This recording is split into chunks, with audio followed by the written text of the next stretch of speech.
പരമാനന്ദമേ നല്ലവനെ വല്ലഭനെ ആരാധ്യനെ ആരാധ്യനെ നല്ലവനെ വല്ലഭനെ ആരാധ്യനെ ആരാധ്യനെ.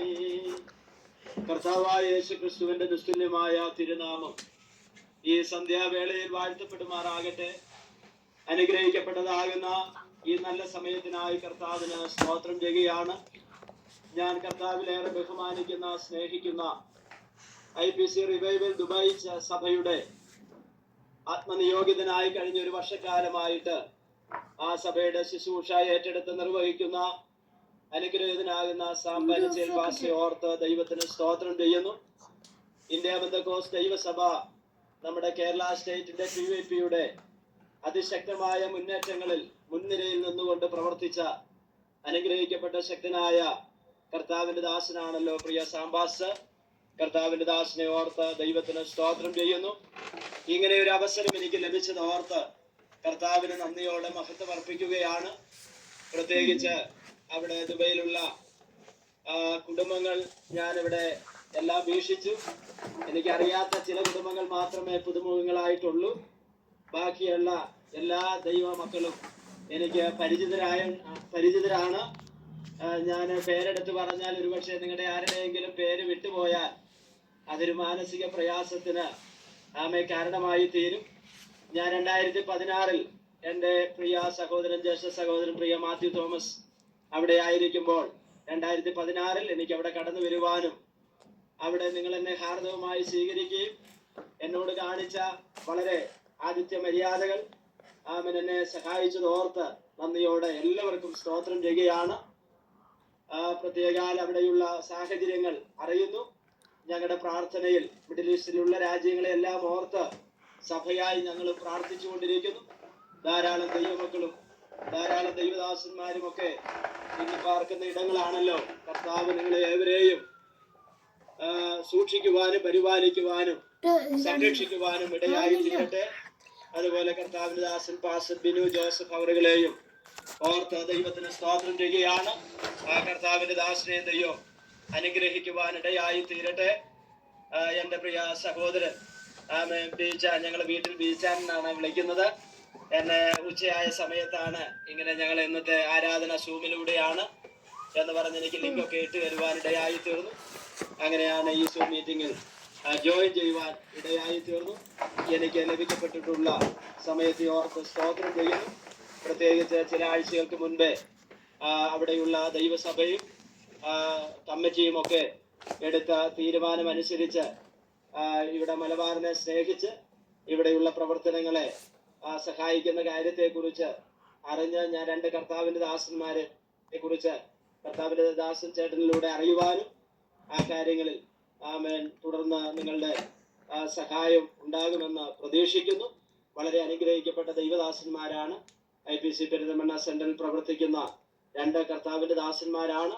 അവരുടെ ശുശ്രൂഷകൾക്ക് വരുന്ന ആളുകളിൽ സഹായം ഒരു അനുഗ്രഹമായി തീരുമെന്ന് ഞാൻ വിശ്വസിക്കുകയാണ്. എൻ്റെ ഹൃദയത്തിലേക്ക് ഓടി വന്ന 1-2 കാര്യങ്ങൾ നിങ്ങളുമായി പങ്കുവെച്ച് പെട്ടെന്ന് ദൈവസന്നിധാനത്തിൽ ഇരിക്കുവാൻ താല്പര്യപ്പെടുകയാണ്. ഞങ്ങളെ ഇവിടെ കർത്താവ് അതിശയകരമായി വഴി നടത്തുന്നു. എനിക്ക് ഒരു ഭാര്യയും 2 കുഞ്ഞുങ്ങളുമുണ്ട്. മൂത്ത മകനും ഇളയത് മകളുമാണ്. ഞങ്ങൾ സന്തോഷമായിട്ട് ഇവിടെ ആയിരിക്കുന്നു. കഴിഞ്ഞ 25ഓളം വർഷങ്ങളായി മലബാറിൽ ഇവിടെ ഞങ്ങളുടെ വീടിൻ്റെയൊക്കെ അടുത്തുള്ള പ്രദേശങ്ങളിൽ കർത്താവിൻ്റെ വേല ചെയ്യുവാൻ കർത്താവ് ഞങ്ങളെ സഹായിക്കുന്നു.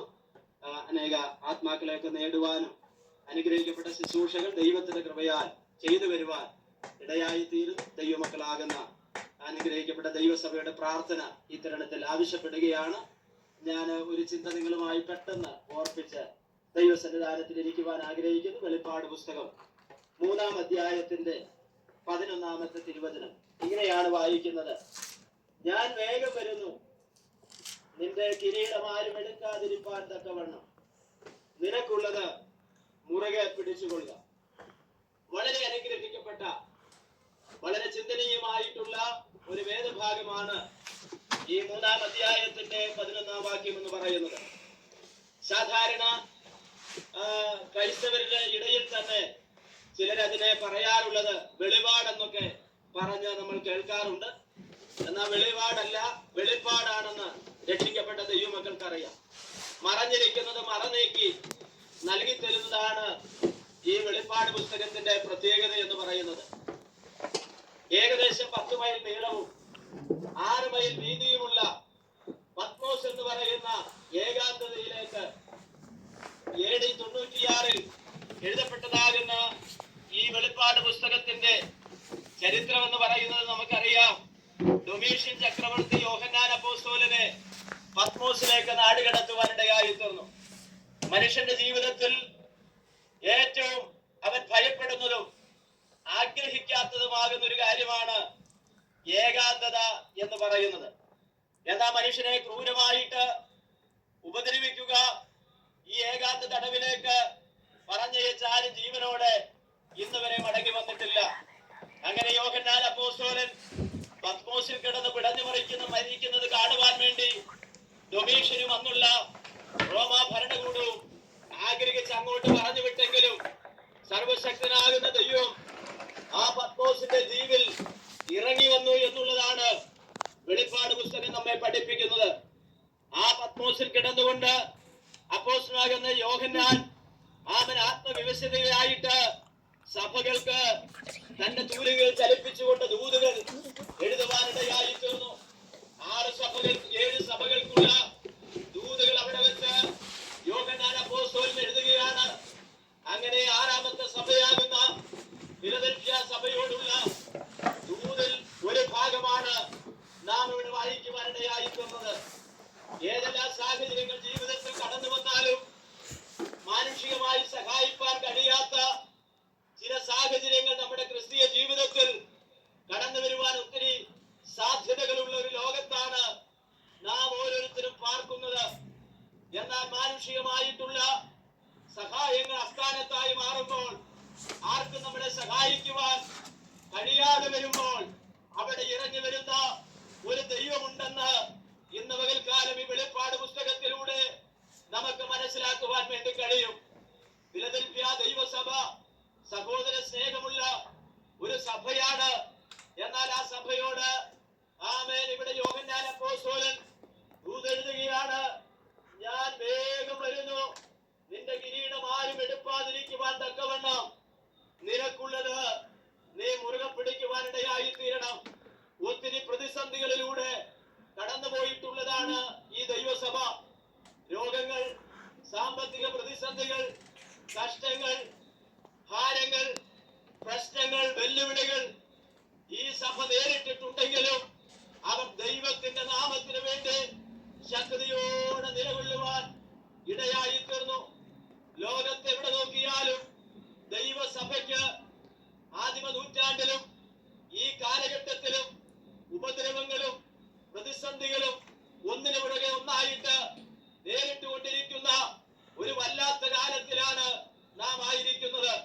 പക്ഷേ രക്ഷിക്കപ്പെട്ട ദൈവകൃപ പ്രാപിച്ച ദർശനമുള്ള ഒരു ദൈവ പൈതലിന് തിരിച്ചറിയുവാൻ കഴിയും. അരുമനാഥനാകുന്ന ഞങ്ങളുടെ കർത്താവ് വരാൻ സമയം സമീപമായിരിക്കുന്നു എന്ന് തിരിച്ചറിയുവാൻ വേണ്ടി കഴിയും.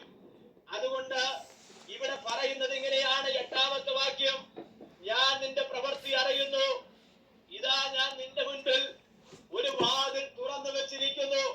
എന്നിട്ട് പറയുകയാണ്, ആർക്കും അടച്ചുകൂടാതെ വണ്ണം ആമേൻ സ്തോത്രം, തുറക്കുന്നവനും ആർക്കും തുറക്കാൻ കഴിയാത്തതുപോലെ അടയ്ക്കുന്ന ഒരു ദൈവം. ദൈവം തുറന്നാൽ അതിനെ അടയ്ക്കുവാൻ ലോകത്തിലുള്ള ഒരു ശക്തികൾക്കും കഴിയുകയില്ല. ദൈവം അടച്ചാൽ അതിനെ തുറക്കുവാൻ ലോകത്തിലുള്ള ഒരു ശക്തിക്കും കഴിയുകയില്ല. അങ്ങനെയെങ്കിൽ ഒരു ദൈവം ഇതിന് വേണ്ടി പ്രാർത്ഥിക്കുന്ന ഒരു ദൈവസഭയ്ക്ക് വേണ്ടി, ദൈവസന്നിധാനത്തിൽ മുഴങ്ങാൻ നടക്കുന്ന ഒരു കുടുംബത്തിന് വേണ്ടി തുറക്കപ്പെടുന്ന ഒരു ദൈവ സാന്നിധ്യമുണ്ട്, തുറക്കുന്ന ഒരു ദൈവമുണ്ട്. അടഞ്ഞിരിക്കുന്ന വഴികളെ തുറക്കുവാൻ കഴിവുള്ള ദൈവം. ആമേൻ സ്തോത്രം. അങ്ങനെയെങ്കിൽ ഈ നാളുകളിൽ ഏതെങ്കിലും ഒക്കെ വിഷയത്തിന് മുൻപിൽ അടഞ്ഞിരിക്കുന്ന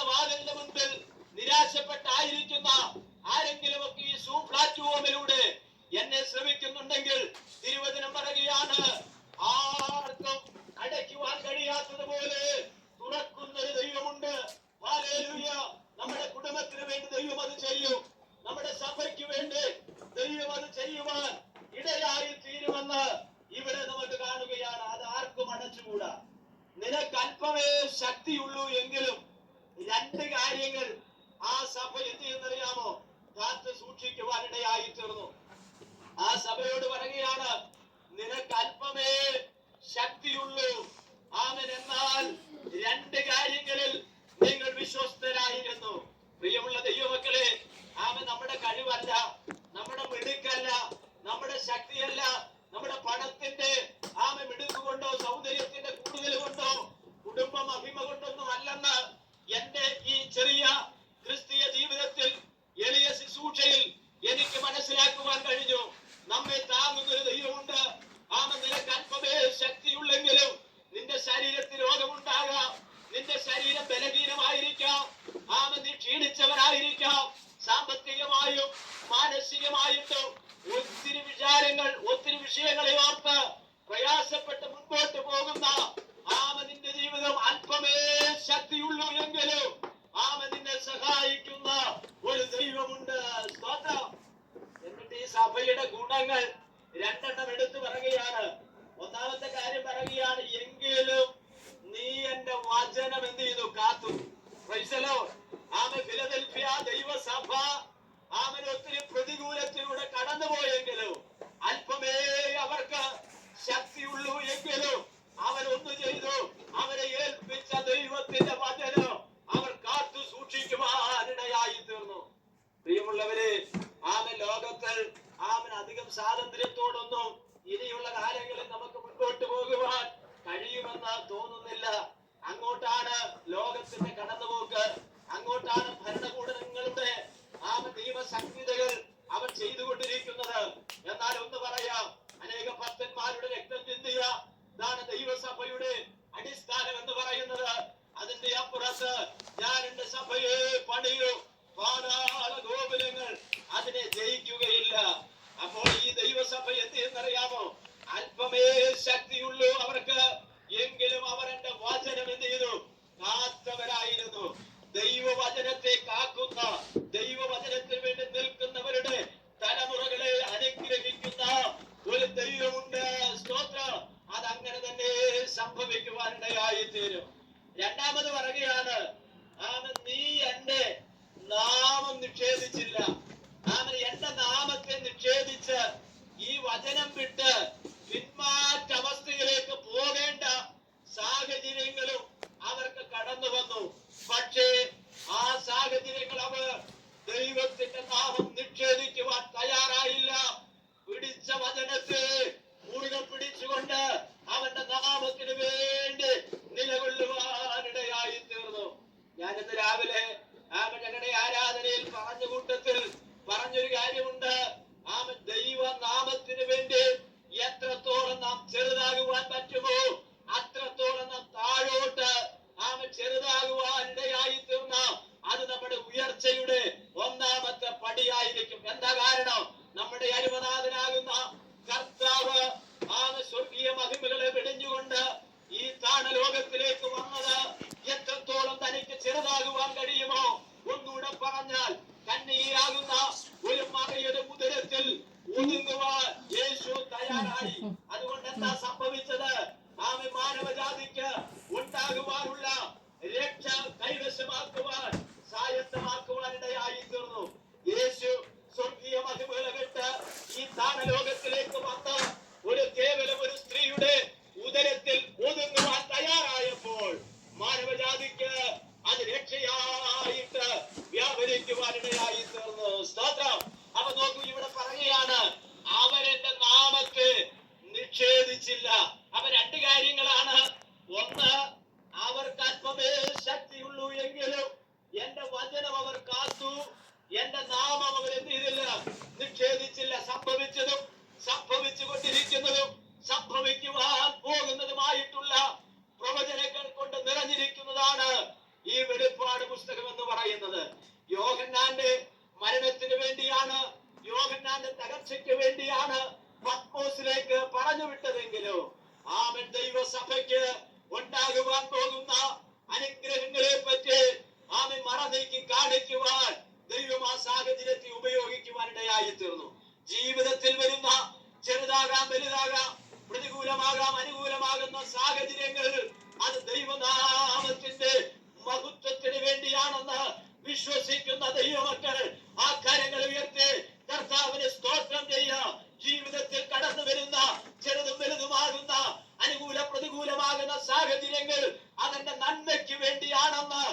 വിശ്വസിക്കുന്ന ദൈവമക്കളെ ഓർത്ത് ദൈവത്തിന് സ്തോത്രം ചെയ്യുകയാണ്. ആ രാജ്യത്ത് ദൈവ സമാധാനം അയക്കട്ടെ. ലോക രാജ്യങ്ങളിൽ ദൈവ സമാധാനം അയക്കുവാൻ ഇടയായി തീരട്ടെ. സ്തോത്രം. കർത്താവിന്റെ വചനം അവർ കാത്തുവരാണ്. ആമേ. കർത്താവിന്റെ നാമത്തെ അവർ നിഷേധിക്കുവാൻ തയ്യാറായില്ല. സ്തോത്രം. അതുകൊണ്ട് ഇവിടെ പറയുകയാണ്, ഞാൻ വേഗം വരുന്നു, നിന്റെ കിരീടമാരും എടുക്കാതിരിക്കുവാൻ നിനക്കുള്ളത് മുറുകെ പിടിച്ചുകൊള്ളുക. നമുക്കറിയാം, 1 കൊരിന്ത്യ ലേഖനം 9-ാം അധ്യായത്തിന്റെ 25-ാമത്തെ തിരുവചനത്തിൽ ഇങ്ങനെയാണ് കാണുന്നത്. അപ്പോസ്തലനാകുന്ന പൗലോസ് പറയുകയാണ്, അംഗം പൊരുതുന്നവർ സകലത്തിലും വർജനമാചരിക്കണം. അങ്ങനെയുള്ളവർക്ക് കർത്താവ് കൊടുക്കുന്ന കിരീടമാണ് വാടാത്ത കിരീടം. വേദപുസ്തകം നാം ആദ്യമൊന്ന് പഠിക്കുമ്പോൾ വേദപുസ്തകത്തിൽ കിരീടങ്ങളെ കുറിച്ച് 5 കുറിച്ചാണ് പറയുന്നത്. എന്നാൽ 1-ാമത്തെ കിരീടമാണ് വാടാത്ത കിരീടം. അത് എങ്ങനെയുള്ളവർക്ക് വേണ്ടിയാണ്? വർജനമാചരിക്കുന്ന, വേർപാടാചരിക്കുന്ന, ലോകത്തിൽ നിന്ന്, സമൂഹത്തിൽ നിന്ന് സ്തോത്രം. ബിലെയാമിന്റെ ഭാഷയിൽ പറയുകയാണ്, സ്തോത്രം, വേർതിരിക്കപ്പെട്ടിട്ടുള്ള സ്തോത്രം ജാതികളുടെ കൂട്ടത്തിൽ എണ്ണപ്പെടാത്ത ഒരു ജനം എന്ത് ചെയ്യുകയാണ്? നിരന്നു നിൽക്കുകയാണ്. സ്തോത്രം. ഹല്ലേലൂയ. ദൈവം നമ്മെ അനുഗ്രഹിക്കുവാൻ ഇടയായി തീരട്ടെ. വർജനമാചരിക്കണം. അംഗം പൊരുതുന്നവൻ വർജനമാചരിക്കണം. യുദ്ധക്കളത്തിൽ യുദ്ധത്തിന് വേണ്ടി പോകുന്ന ഒരുവൻ ധാരാളം കാര്യങ്ങൾ അവന് ഇഷ്ടമുണ്ടെങ്കിലും അവൻ മനസ്സോടെ അല്ലെങ്കിലും അതിനോടൊക്കെ വർജനമാചരിക്കുകയാണ്. ഓട്ടക്കളത്തിൽ ഓടുന്ന ഒരു ഓട്ടക്കാരൻ അവന്റെ ഭക്ഷണത്തിനോട് അവൻ വർജനമാചരിക്കുന്നുണ്ട്. അവനൊരു ലിമിറ്റഡ് ഫുഡ് ഉണ്ട്. അവന് ഒരുപാട് പരിശീലനങ്ങളുണ്ട്. ഒരുപാട് പരിശീലനത്തിൽ കൂടെയാണ് അവൻ ഓട്ടക്കളത്തിൽ ഓടി അവനുള്ള ബിരുദം പ്രാപിക്കുവാൻ ഇടയായിത്തീരുന്നത്. കാരണം എന്താണ്? അവൻ സകലതും നിയന്ത്രിക്കുകയാണ്. അവൻ സകലത്തിനോടും അവൻ ഇഷ്ടമുണ്ടെങ്കിലും സകലത്തെയും അവൻ വർധനം ആചരിച്ച് അവനൊരു ടൈം ടേബിൾ ഉണ്ട്, ഒരു മെനു ഉണ്ട്. അതിനനുസരിച്ച് ആണ് അവൻ സ്തോത്രം പരിശീലിക്കുന്നത്. എന്തിനു വേണ്ടിയാണ്? അവനൊരു ഓട്ടക്കളത്തിലാണ്. അനേകരോട് ഓടി ബിരുദം പ്രാപിച്ചെങ്കിൽ മാത്രമേ അവൻ അവിടെ വെച്ചിട്ടുള്ള ആ സമ്മാനം അവന് ലഭിക്കുകയുള്ളൂ. അങ്ങനെയെങ്കിൽ ഇന്ന് ഈ വൈകിയ സമയത്ത് എന്നെ കേൾക്കുന്ന ദൈവമക്കളെ, ഞാൻ നിങ്ങളെ ഒരു ഓട്ടക്കളത്തിൽ ഓടുന്നവരാണ്. ഓട്ടക്കളത്തിൽ പട്ടുപോകുകയല്ല. വർദ്ധനം ആചരിച്ചുകൊണ്ട് കർത്താവിനെ മുറുകെ പിടിച്ചുകൊണ്ട് ദൈവദിനത്തിൽ ആശ്രയിച്ചുകൊണ്ട് മുൻപോട്ട് പോകുന്ന ഒരു ദൈവദിന കർത്താവ് ഒരുക്കിയിട്ടുള്ള വാടാത്ത കിരീടം പ്രാപിക്കുവാനിടയായി തീരും. അവനുള്ളത് അവരവരെ തീരണം. മുറുകെ പിടിച്ചുകൊള്ളണം. എനിക്ക് വേണ്ടി എന്റെ പപ്പ പിടിച്ചുകൊള്ളുമെന്ന് ചിന്തിച്ചാൽ അത് തെറ്റാണ്. എനിക്ക് വേണ്ടി എന്റെ മക്കൾ പിടിക്കുമെന്ന് ചിന്തിച്ചാൽ അത് തെറ്റാണ്. ആരുടെയും കെയർ ഓഫിലോ ആരുടെയെങ്കിലും റെക്കമെന്റിലോ ഈ കിരീടം ആർക്കും പ്രാപിക്കുവാൻ കഴിയുകയില്ല.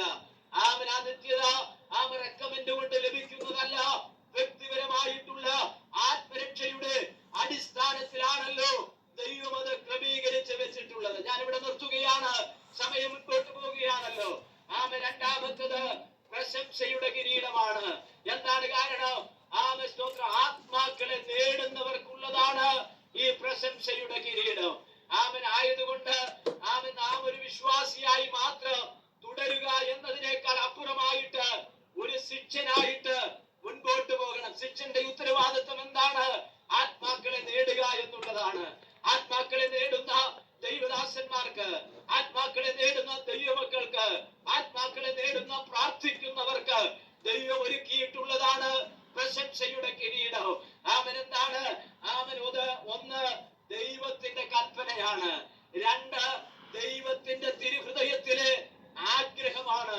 3 നശിച്ചു പോകുന്നവരോടുള്ള ദൈവ